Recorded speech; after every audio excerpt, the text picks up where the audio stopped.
L'Université africaine franco-arabe a animé ce samedi 19 juillet au sein de ses locaux une conférence débat. Objectif, apporter une solution dans le milieu agricole à travers la communication à langue bamanankan.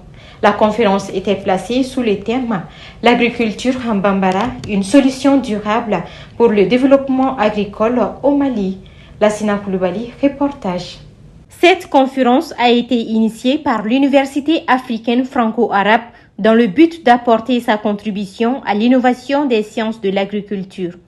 Pour les initiateurs, la langue bambara est la plus appropriée pour une bonne communication avec les paysans. Nous sommes inspirés des techniques de Rwanda, les partenaires. Et le Rwanda a pu développer l'agriculture en langue locale, en langue kinyarwanda. Je pense qu'ici, il y a des techniciens, il y a des experts rwandais qui interviennent à apporter une solution. La solution qu'ils ont pu mener pour développer l'agriculture au Rwanda, nous allons s'inspirer de ces techniques. Et nous avons aussi des experts maliens.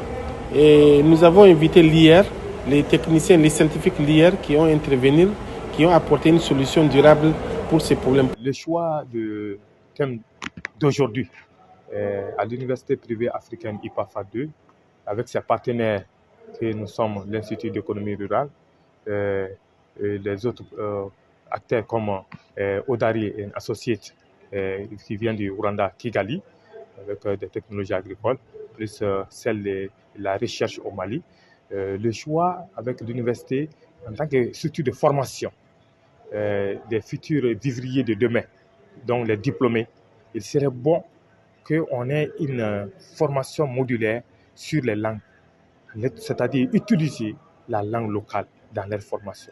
Surtout les franco-arabes, ils sont des diplômés dans des domaines de l'informatique, dans les domaines de la communication et d'autres sciences, mais ils sont limités en matière de langue. Donc pour apprendre le métier agricole, si on le faisait un modèle en langue locale, Todungana ou Fakana, et là ça va faciliter la compréhension des paysans.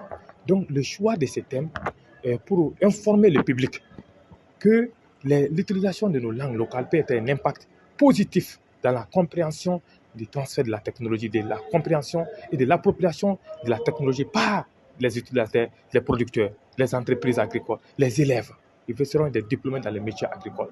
L'UPAFA tient ses activités avec le soutien du Rwanda, de l'Institut économique rural et l'accompagnement de la mairie de Sankharé-Bougou-Marseille. L'agriculture, elle occupe plus de 80% de la population au Mali et elle est même le socle de l'économie au Mali parce que les recettes d'exportation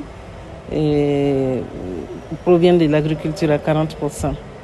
Donc c'est important, il y a beaucoup de personnes qui sont impliquées dans ça. Et quand on regarde aussi que la majorité des populations rurales est aussi illettrée, donc je pense que l'idéal c'est effectivement de valoriser ces bambara qui est leur langue maternelle pour leur transmettre les connaissances, les techniques, les informations afin qu'ils puissent vraiment progresser dans le domaine de l'agriculture.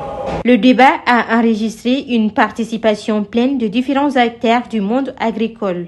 Avec ce départ, l'UPAFA espère que ces activités seront le début d'une aventure riche dans le domaine de l'agriculture au Mali.